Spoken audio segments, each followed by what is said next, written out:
están, queridos amigos? Sean muy bienvenidos a una nueva edición de Nuevas Voces, aquí directamente desde los estudios centrales de Radio Agricultura. Usted se preguntará qué pasó con nuestro conductor principal. No puedo comentar detalles técnicos porque eso lo podría hacer el doctor Jorge Acosta, pero les comentamos que vamos a tener que hacer un reemplazo y esperamos tener de vuelta a nuestro conductor el día de mañana para que pueda dar las explicaciones pertinentes del caso. Quiero partir saludando a quienes nos acompañan, partir por quien viaja a la región metropolitana directamente de la región de Valparaíso, Juan Pablo Rodríguez. Un gusto tenerte hoy día acá. Un gusto, Carlos, muy buenas tardes, saludos a todos quienes nos escuchan, pero siempre especialmente quienes nos escuchan en la 92.5 desde la región de Valparaíso. En la región de Valparaíso. Y también quiero saludar a Cris Rojas, un gusto tenerte también hoy día acá. Oye, feliz de estar una vez más comentando con harta contingencia. Yo creo que, bueno, ahí vamos a estar hablando un poquito de lo que se viene. Así que feliz saludar también a la comuna de Cerro Navia, por ahí si están presentes. Quiero saludar también a todos los que ya nos acompañan, por ejemplo, Villa Fotografía, que llegó tempranísimo de aquí en el chat, súper libertario, Rodrigo Gader, Fernando Vallejos, Luis Pérez, y a todos aquellos que nos acompañan desde el canal de YouTube, también desde el auto o desde la aplicación de Radio Agricultura. Quiero partir con una noticia de último minuto, de hecho, si no me equivoco, no encuentro la hora en que salió, pero salió hace poquito, donde la Contraloría detecta rendiciones incompletas y hasta triplicadas en el gobierno regional metropolitano. El ente fiscalizador le acepta un nuevo golpe a la institución comandada por un ya cuestionado Claudio Rego, luego de encontrar irregularidades en las transferencias entre el GORE y la Corporación de Desarrollo Territorial y Turismo de la región metropolitana. Tiene hasta 60 días para responder. Pero lo que estamos viendo, se le ha ido achicando de a poco el cerco al gobernador Claudio Rego, que además se paseó por varios matinales el fin de semana dando su explicación, autoconvenciéndose de el entramado que tiene hoy día en la gobernación, y poco a poquito hemos ido sabiendo más gracias al trabajo de Dorothy Pérez. ¿Qué te parece esto, Juan Pablo Rodríguez? Lo primero es eso, Dorothy. Siga, Contralora, siga, por favor, San Dorothy. Yo la próxima vengo con una polera acá que haga mi apoyo a la Contralora y al tremendo trabajo que ella está haciendo. En el caso del gobernador regional metropolitano, pareciera ser que el único que está convencido de lo que él dice es él, ¿no? Yo no he escuchado mucha más gente, ni en roles institucionales, ni que suela opinar de la contingencia que esté defendiendo al gobernador, porque los hechos son evidentes y cada semana y días estamos conociendo más, una ingente cantidad de recursos públicos, hay mucha plata involucrada, son muchos los flancos distintos, ¿no? Procultura, los contratos, lo que conocemos hoy día, y eso nos hace inexorablemente arribar a la conclusión que o el gobernador regional es un incompetente, que no tiene las herramientas mínimas para el cargo y para manejar los recursos y las atribuciones que la ley le entrega, porque se estaría haciendo y deshaciendo bajo sus narices sin que él supuestamente supiese nada. O sea, el gobernador o es un incompetente o lisa y llanamente es autor de lo que se le está acusando o cómplice, ¿no? Y cualquiera de las dos situaciones, es decir, o sea un encubridor o sea un incompetente, es gravísimo, ¿no? Y da cuenta de que no da el ancho para el cargo, y que hoy día, me parece a mí, el gobernador tiene que estar planteando su estrategia de defensa, contratando abogados y concentrado en eso, y debiese dejar el cargo y el ejercicio de la gobernación regional para alguien que tenga la energía suficiente para un rol tan importante. De a poco se ha ido cayendo la careta del gobernador, no esta cara bonachona, no estos modos siempre afables de quien se perfilaba como hasta candidato presidencial hasta hace muy poco, y se ha ido diluyendo por los hechos que conocemos. Y desde una perspectiva institucional me gustaría agregar a mí, creo que esto, junto con los otros casos que ha ido destapando la Contralora, da cuenta de un elemento central, cuál es la imperiosa necesidad de modernizar el Estado, ¿no? La imperiosa necesidad de que el Estado de Chile empiece a funcionar mejor y que pasen los gobiernos regionales, los municipios y el Estado en general de ser lo que muchas veces lamentablemente es una caja negra, pagadora de favores políticos, que nadie sabe bien cómo funciona, que los reyesuelos que llegan a ejercer el poder hacen y deshacen en favor propio, y llevemos a nuestro Estado al siglo XXI con elementos de control, de transparencia, que permitan que la plata de los contribuyentes, nuestra plata, se utilice bien, querido Carlos. ¿Qué rojas? Sí, total. Yo creo que siempre tenemos que partir como pregunta base sobre quién es la figura de Claudio Rego, porque no estamos hablando de cualquier político, no estamos hablando de un político amateur en el mundo público, sino que estamos hablando de un tipo que fue alcalde de Peñalolén, estamos hablando de un intendente metropolitano en su momento, estamos hablando del gobernador regional, de un precandidato presidencial que lo anunciaba, que lo mencionaba recién, estamos hablando de un tipo que lleva más de 30 años en política, o sea, es un político profesional. ¿Por qué esto es tan importante entender? Porque cuando vienen y nos dan respuestas como por ejemplo la que en su momento nos dio Isabel Allende, acuñando a que no conocía la Constitución, a que desconocía aquello, ahora resulta que Claudio Rego nos habla sobre que desconocía una supuesta inhabilidad en pos de su asesora íntima, en donde efectivamente era parte de esta empresa que se da a conocer de la famosa página. Entonces, cuando nos hacemos esa pregunta, efectivamente vamos analizando sobre la figura de Claudio Rego y sobre las mismas respuestas que van dando. Aparte que yo creo que ante tantos casos que se vienen dando, también uno se tiende a confundir en entender lo siguiente. No estamos hablando del caso Procultura. Lo que tú mencionaste recién en el titular. No es el caso Procultura. Ni siquiera es el caso de los coaching ontológicos. Lo que acabamos de mencionar recién, no es que estemos repitiendo la noticia, sino que estamos hablando de un nuevo caso de efectivamente rendición incompleta, de irregularidad en lo que respecta a transferencia. Entonces pareciera que el tema Orrego se mantiene y se repite, pero se repite porque salen nuevos casos a la palestra. Entonces yo creo que efectivamente es como lo que sucedió mucho con el tema de las fundaciones cuando recién apareció Democracia Viva y después resulta que estuvimos mucho tiempo hablando de las fundaciones porque aparecían nuevas fundaciones. Tuvo metida hasta Michelle Bachelet en su momento con una fundación. Entonces yo creo que efectivamente entender ese concepto de que volver a hablar de Claudio Rego no significa volver a hablar de una buena gestión, no significa volver a hablar de que está preocupado por las necesidades que tienen los vecinos de la región metropolitana, sino que lamentablemente significa volver a hablar de irregularidades, volver a hablar de presunta corrupción y volver a hablar de una investigación en donde efectivamente ya se ve que cada día es peor. Sí, así es. De hecho, el día de ayer, no sé si fue ayer o el lunes, hubo un operativo del personal de OS7 Carabineros junto a la Fiscalía donde incautaron voluntariamente el celular y el computador portátil del gobernador. De hecho, Claudio Rego hizo notar su molestia con el procedimiento, insinuando su desproporción y cuestionando la amplia cobertura mediática del operativo. Se lo consultó al fiscal nacional Ángel Valencia, que dijo que hasta el momento no haya recibido ningún reclamo en contra de los fiscales por su actividad en esa diligencia. Y con respecto a la incomodidad del proceso, fue bastante tajante. Si fueran agradables, habrían parques temáticos dedicados a que la gente sea investigada para disfrutar una investigación penal. Yo creo que en este caso, siguiendo un poco lo que señalaba Cris, ha sido bastante impresionante cómo se han ido destapando ollitas de a poco. Sí. El caso Procultura, lo de AGEM, esta sociedad que tenía una de las colaboradoras de Orrego con la persona que se había ganado el trato directo. Ahora este caso donde existen rendiciones que no se presentaron o irregularidades, como se menciona. O hasta triplicadas en el gobierno regional metropolitano. Y yo aquí quiero enfatizar la labor de dos personas o instituciones. La primera es la de Dorothy Pérez, que claramente ha estado haciendo la pega. Descubrió un hilito y lo fue tirando de a poco para buscar este tipo de irregularidades. Ahí también nos cabe preguntar qué cresta hacía, perdónenme el francés, el contralor anterior, porque la verdad es que se preocupaba más de su contralorito que de andar investigando este tipo de cosas. Básicamente haciendo, Dorothy Pérez hizo un cruce y ya detectó licencias irregulares. Y también el rol que tiene el Consejo Regional Metropolitano, y eso yo creo que también hay que señalarlo, porque uno cuando en las elecciones pasadas a uno le preguntaban, oye, ¿qué hace un core? Porque básicamente la gente no sabía, es una figura más o menos nueva, y se resulta que esta semana los cores se han vuelto más famosos que nunca, porque básicamente son los que tienen que estar fiscalizando al gobernador Orrego. Y ahí cabe la pena preguntarse qué hacían los cores durante el periodo en que ocurrieron todas estas irregularidades. Realmente al parecer no fiscalizaban, y parece que cuando hubo un cambio dentro del gobierno regional metropolitano, cuando llegó una oposición mucho más construida, en ese sentido existen tanto, si no me equivoco, 10 consejeros de Chile Vamos, 11 republicanos.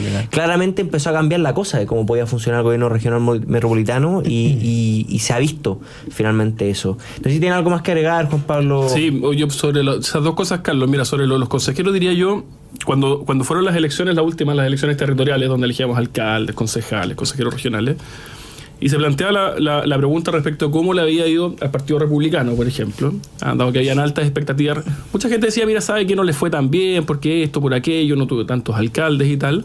Y de vuelta uno decía, oiga, el Partido Republicano ha tenido un crecimiento orgánico impresionante, Y lo que más impresiona de la última elección tiene que ver con su resultado en las elecciones más políticas, es decir, las elecciones de concejales y las elecciones de consejeros regionales, en donde tanto en el rol fiscalizador a el alcalde en el primer caso, como en el rol fiscalizador al gobernador regional en el segundo, su rol es muy importante, más allá que no sean elecciones particularmente sexy, por así decirlo.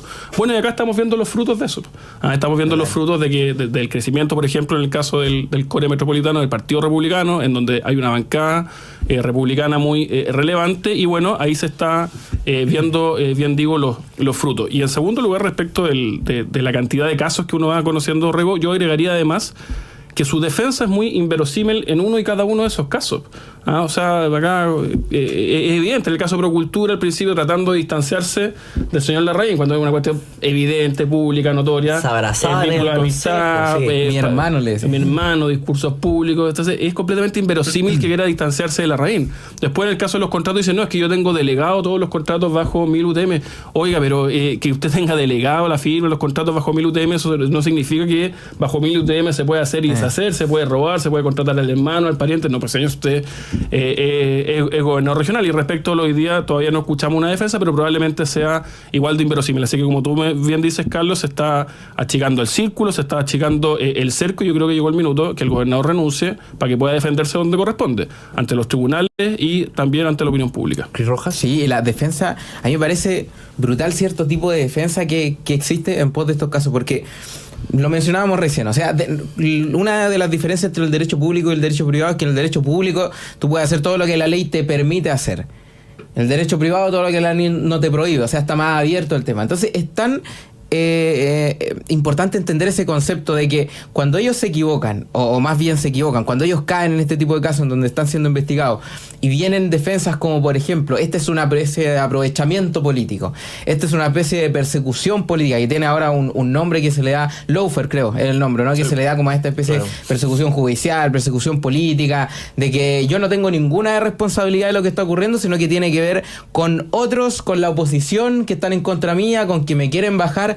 Ahora nace este concepto de la poca democracia, o sea, de que el Partido Republicano y en conjunto con la oposición son poco democráticos por querer destituirlo a él cuando él está cayendo en una presunta ilegalidad, y los consejeros, por cierto, que tú bien lo mencionabas, están en todo su derecho de cumplir su trabajo, y por cumplir su trabajo resulta que hay poca democracia en el actuar de ellos. Entonces yo creo que efectivamente las justificaciones que se dan, las defensas de seguir, insisto, en defender lo indefendible, yo creo que dejan más entrever la gravedad en la que se encuentra la política, que yo creo que efectivamente hay también un tema moral detrás.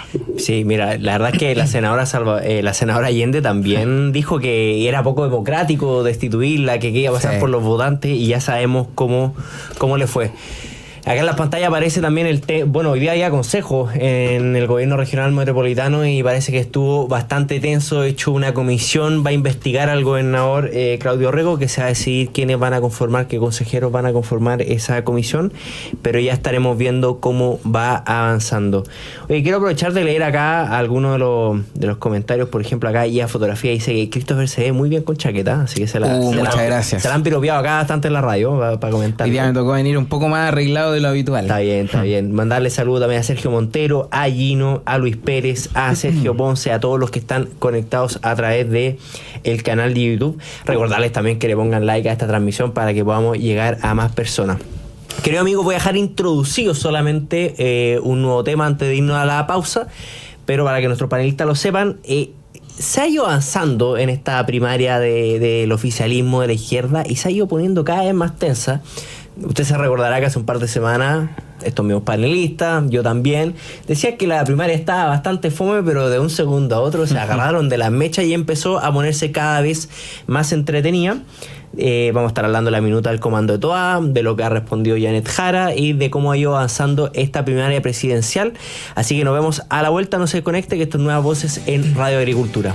¿Cómo están, queridos amigos? Ya estamos de vuelta. Esto es Nuevas Voces en Radio Agricultura, y quiero partir saludando a todos aquellos que ya nos acompañan desde el chat. Está súper activo el chat. Sí, Alto Gafitería, a Rodrigo Coseo, y a Fotografía, a Consuelo Toro, a Yo Vivo Lejos, Ramiro Gutiérrez, Nemesio Melo, 100% Music Lover, como siempre está por acá, a Sergio Montero, a Luis Pérez, a Manuel Navarro de la Cera, un gran amigo, un gusto también tenerte hoy día acá, a Sergio Montero, a Gino, a Ramiro Gutiérrez y a todos aquellos que nos acompañan desde el Saludos. chat. Les pedimos que nos dejen su like para poder seguir llegando a más personas, y también les mandamos un gran saludo a todos aquellos que nos están escuchando desde el trabajo, desde la casa, desde el auto y también por la aplicación de Radio Agricultura.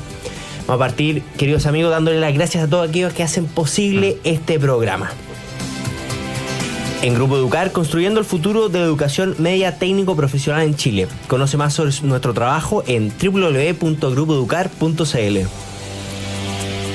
En College Chile tenemos el lugar perfecto para tu negocio. Te ofrecemos la más amplia gama de propiedades comerciales en venta y arriendo en las zonas más destacadas del país. Contáctanos en info@college.cl o al 2249-61500.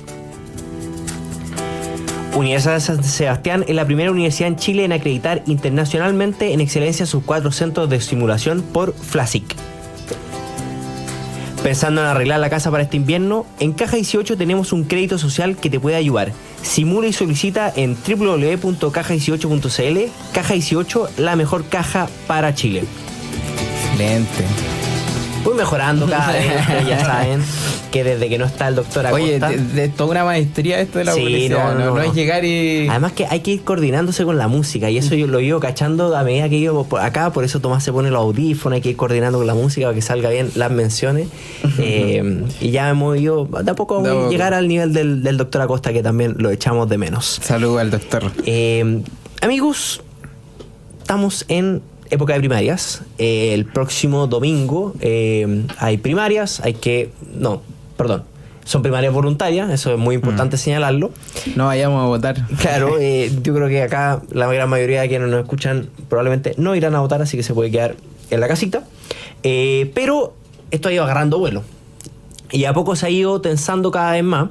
De hecho, esta semana veíamos como, por ejemplo, los ministros del socialismo democrático se habían restado de la reunión política semanal dentro del gobierno. El comando Carolina Toá, también al ver aquellas encuestas de las cuales no podemos hablar porque son confidenciales, sacaron una minuta que señalaba que si gana Jara, gana la derecha. Y eso hoy significa muy probablemente una segunda vuelta entre Matei y Kast, es decir, gana la derecha. Se ha ido tensando esto al interior de la primaria oficialista, especialmente entre Janet Jara y Carolina Toá, que al parecer, según nos cuentan, de acuerdo a encuestas que nosotros no podemos señalar y que son completamente confidenciales, estaría la disputa entre ellas dos. Gonzalo Vinter anda como medio desaparecido, como que ya la campaña como que se dieron cuenta que no aprendió mucho. Jaime Mulet, pese a como que va en algunas líneas correctas, tampoco yo he tenido que verla. Lo ha encarado a varios. Sí, lo ha encarado a varios. Yo he tenido que ver he tenido que darme la lata de ver la franja y hay cosas interesantes de Jaime Mulet, pero de a poquito se han ido tensando el ambiente, se ha ido tensando la relación entre el socialismo democrático y lo que podríamos llamar el frente amplismo comunismo.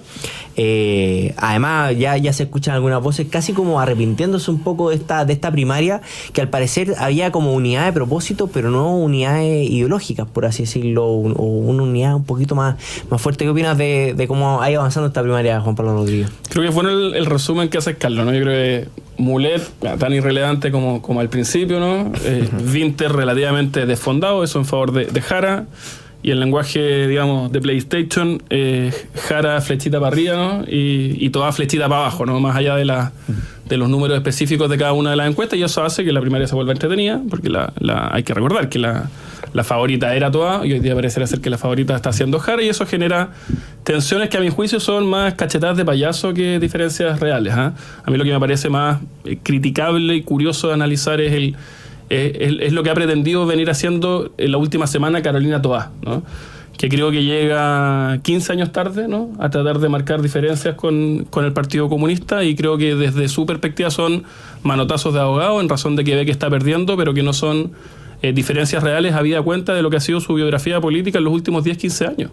Lo que tendría que haber hecho la exalcaldesa Toá es no ser obsecuente con la violencia política en los colegios de Santiago, y eso sería una buena credencial democrática para hoy día salir a pedirle el voto a aquello que podríamos venir a denominar el electorado más de izquierda moderada o socialdemócrata. Lo que tendría que haber hecho frente al primer proceso constitucional, que quería echarse Chile y nuestra historia al saco, refundando nuestro país, en no ser la vocera y la guaripola, ¿no?, de esa opción tan nefasta para Chile. Si ella hubiese sostenido esa posición en los hechos y no en la palabra, en las acciones y no en el discurso, quizá hoy día las credenciales que trata de exponer serían más plausibles. Si ella no hubiese sido una ministra débil del Interior, en la principal preocupación que tienen los chilenos en este último gobierno, que hay que decirlo, en alianza no electoral, en alianza política con el Partido Comunista, que hoy día dice criticar. Entonces, lo que yo veo en su crítica no es una diferenciación real, sino que es una cuestión oportunista, de abogada, de ver que está perdiendo la elección, pero está llegando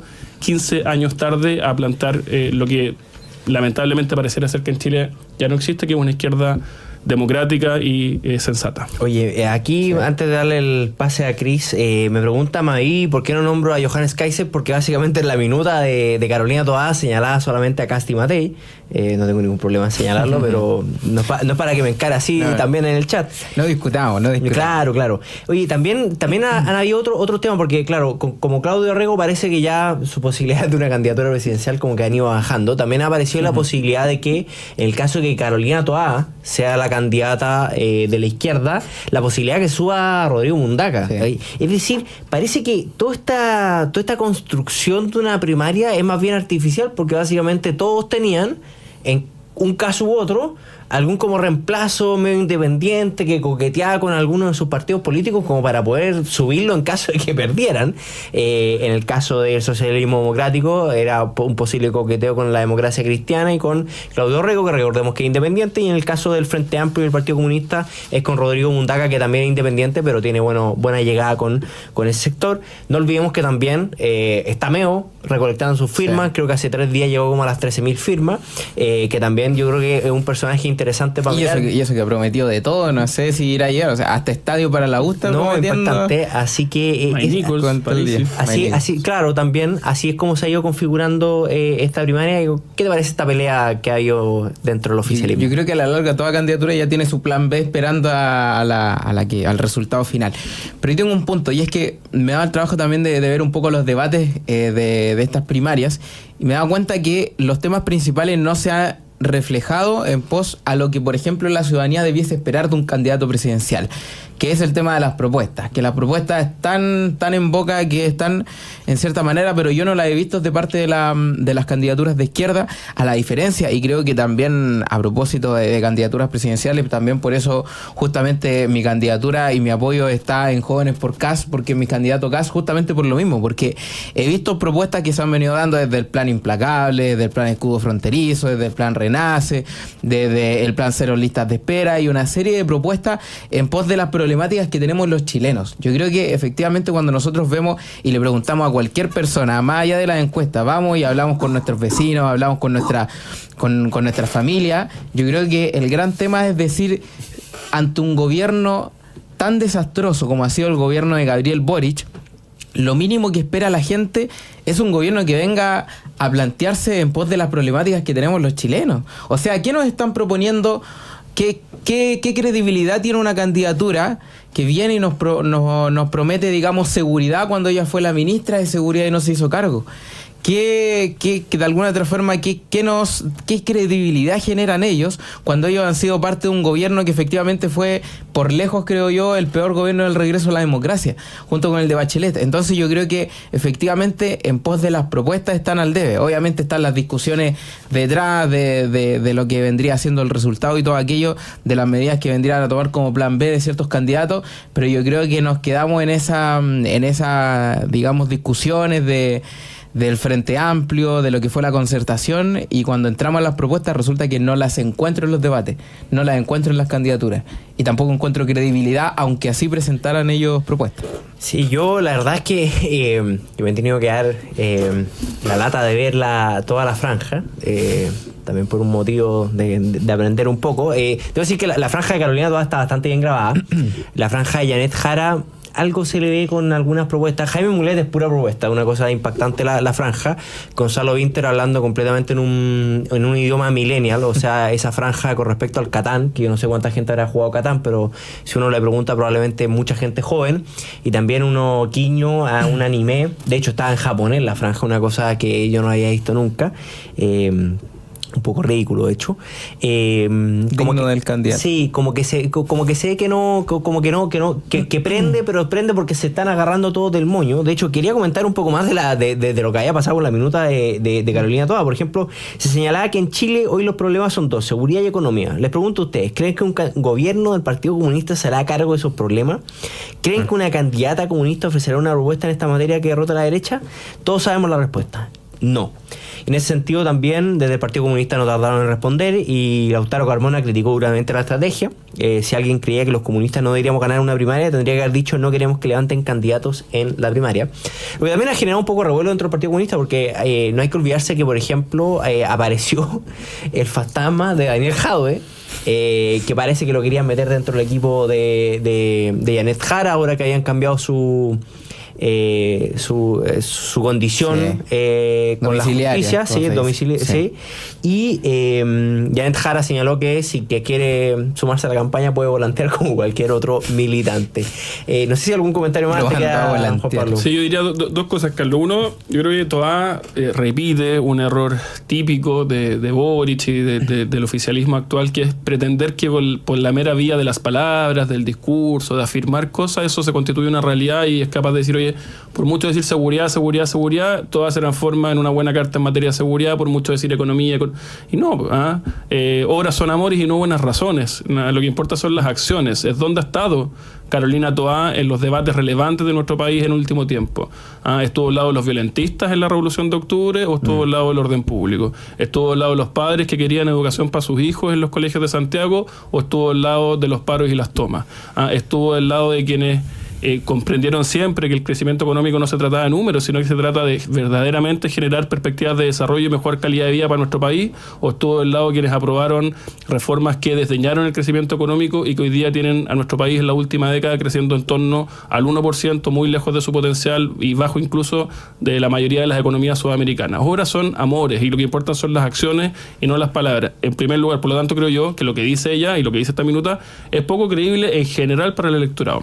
Y lo tercero, y en razón de lo que decía Cris, yo no puedo estar más de acuerdo, en el sentido que la política y los analistas políticos tienden a leer todo lo que está pasando en una clave tan chino mandarín para el común y corriente de las personas, de no, que mira, lo que pasa es que como Kaiser está ahora, eso hace que Kast se modere, y como Kast está moderado, eso genera...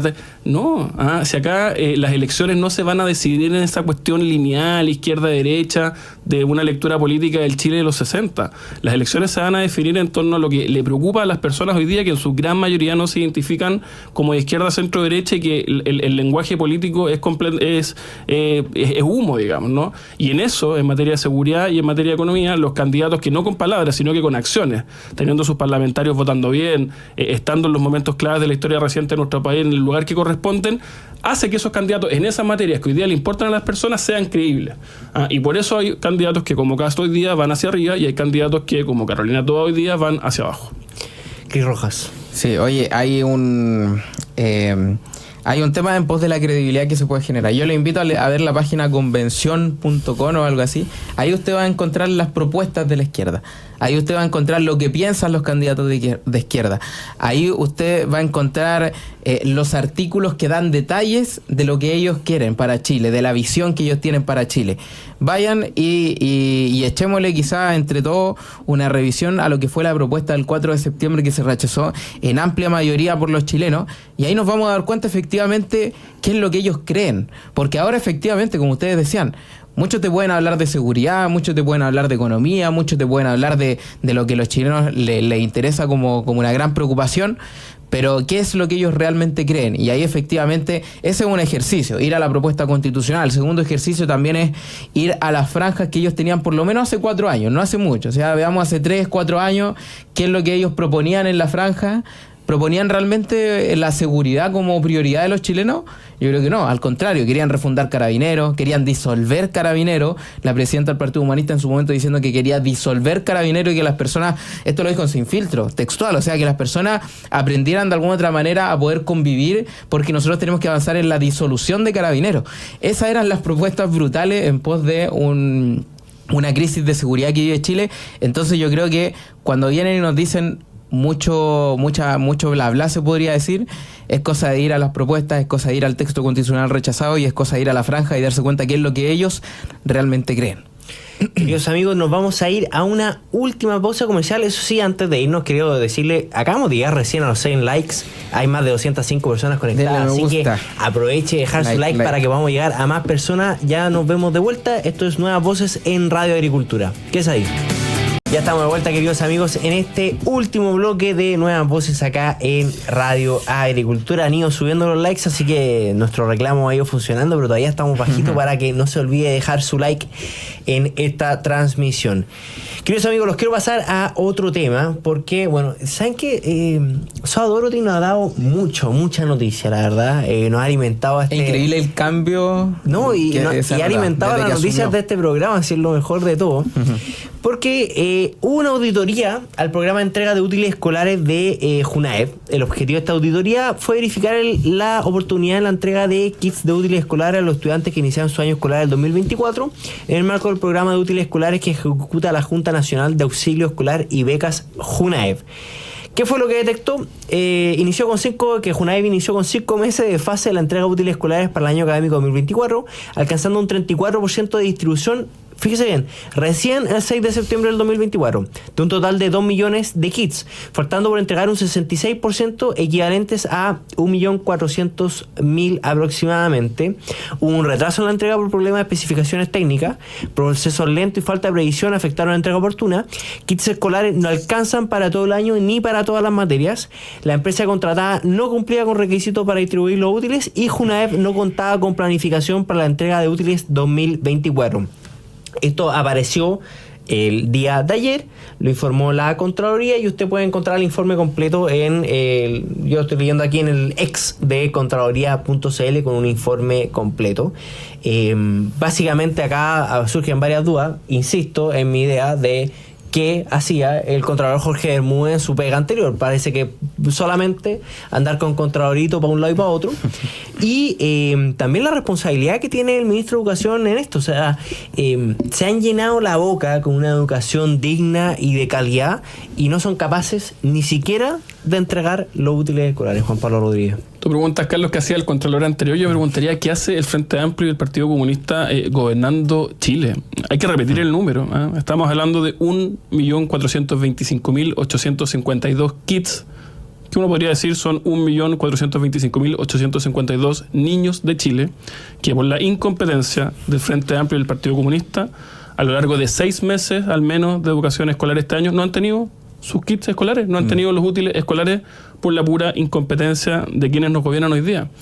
Esto no solamente es gravísimo por el hecho en sí mismo, sino que también revela lo ridículo, a mi juicio, que resulta, por ejemplo, hoy día, a propósito de las primarias, las promesas que hace Winter y el lenguaje que hace Winter para decir que tenemos que sustituir el litio, el cobre, que tenemos que dejar de ser una economía extractivista, que aquí, que allá, con una pretensión cuando no son siquiera capaces de entregar los lápices a los niños de Chile. O sea, vamos por parte, ¿no? Quien no puede lo menos no va a poder nunca lo más y naturalmente que en esto el Frente Amplio y el Partido Comunista han demostrado su incompetencia general para la gestión de los asuntos públicos, pero en particular para temas que para ellos supuestamente son tan relevantes como la educación, pero pareciera ser que lo único que les importa más que la educación en sí misma es parar, es implantar violencia política, es tomarse las universidades, pero de la educación real y de lo que sufren nuestros niños por la falta de útiles o por los paros, la verdad que poco nada. Y en segundo lugar, creo yo que esto también da cuenta, lo conecto con lo de los gobiernos regionales, de la importancia de modernizar el Estado y que el Estado funcione bien y que tantas veces que nos piden más y más impuestos uno tiene que preguntarse. Urgente. Sí, es algo urgente. Oiga, ya utilicemos bien la plata que hoy día nos están sacando y no tengamos a los niños de Chile 6 meses inútiles por producto de que en las bases de licitación decía que los lápices tienen que ser hexagonales y el proveedor tenía solamente lápices triangulares. Pues. Dejémonos de tonteras, ¿no? Cris. Sí, total. Me gustaría tomarme de 2 aristas en particular en voz de lo que tú estabas mencionando. Lo primero, vamos a ir con el tema de la educación y del discurso de ellos que siempre han levantado. Pero el tema de Dorothy Pérez, que ha sido quien ha levantado estos últimos casos, estos informes, ya sea de Claudio Rego, ¿cierto? De lo útiles. Yo creo que el caso Dorothy es un caso muy particular porque es una de las instituciones que por lo menos hasta ahora para la gente está siendo confiable, producto que está generando resultados. Está mostrando lo que está ocurriendo en el Estado y a propósito, no es por nada que la CUT y el Colegio de Profesores ya denunciaron ante la OIT a la Contralora Dorothy Pérez. O sea, son tipos que no se encargaron de irse en contra de un Contralor que no hacía nada, pero ahora cuando hay una Contralora que efectivamente es Dorothy Pérez, que se está encargando de denunciar las malas prácticas, que se está encargando de ir en contra de dichas malas prácticas, que se está encargando de hacer algo y de generar resultados en la Contraloría, resulta que aparece la CUT y el Colegio de Profesores yéndose en contra y denunciándolo ante la OIT. Eso te demuestra de qué lado están ellos, como primer punto. Y segundo, en referencia al tema de la educación. Ellos fueron quienes levantaron la bandera de la educación. Yo todavía no olvido cuando estaban en una especie de institución afuera, el expresidente Sebastián Piñera y Gabriel Boric. Y Gabriel Boric, de una manera muy eufórica, enojada, molesta, con esa barba que tenía, se planteaba cara ante el expresidente Sebastián Piñera, hablándole sobre educación y que él tenía que mejorar la educación y que se tenía que hacer cargo de la educación. Yo digo, ¿qué pensará el diputado Boric en ese entonces de la gestión que ha tenido el presidente Boric a propósito del tema de la educación? No han hecho nada en pos de educación. Tenemos lamentablemente violencia en la educación, que ha sido un desastre, que hoy alumnos no pueden estudiar ni siquiera en una sala de clase que debiese ser para la convivencia, el aprendizaje, la convivencia misma, y resulta que ya ni siquiera eso se puede hacer. ¿Por qué?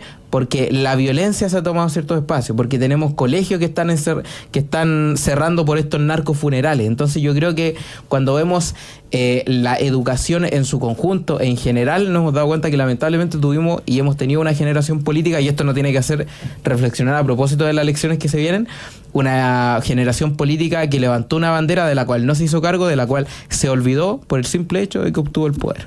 Oye, mira, aquí Rodrigo Coseo nos pone: pasen la plata a la gente, todos tienen cuenta RUT o Junaep, que no puedan comprar otra cosa que eso. Básicamente, una de las ideas que siempre hemos señalado, que muchas veces, en vez de estar licitando lápices para ir a entregarlo a lo largo del país, muchas veces se le puede entregar un voucher a las familias para que se pueda hacer compra de estos materiales. Yo me quiero colgar de algo que decía Juan Pablo Rodríguez, porque el fin de semana hubo un debate en el que Gonzalo Vinter salía diciendo que él quería cambiar este modelo extractivista del país y quería que en Chile se generaran los próximos científicos que reemplazaran el cobre o el litio, que descubrieran el reemplazo para esas materias primas. Pero claro, el gobierno del Frente Amplio no ha podido ni siquiera entregar los lápices a lo largo del país, y básicamente después de un discurso de dignidad en la educación nos ha dejado una indignidad completa en la educación. Cortita, a mí me gusta la frase que mencionaste recién: no pueden con poco, no van a poder con mucho. Tal cual. Eso refleja justamente el Frente Amplio.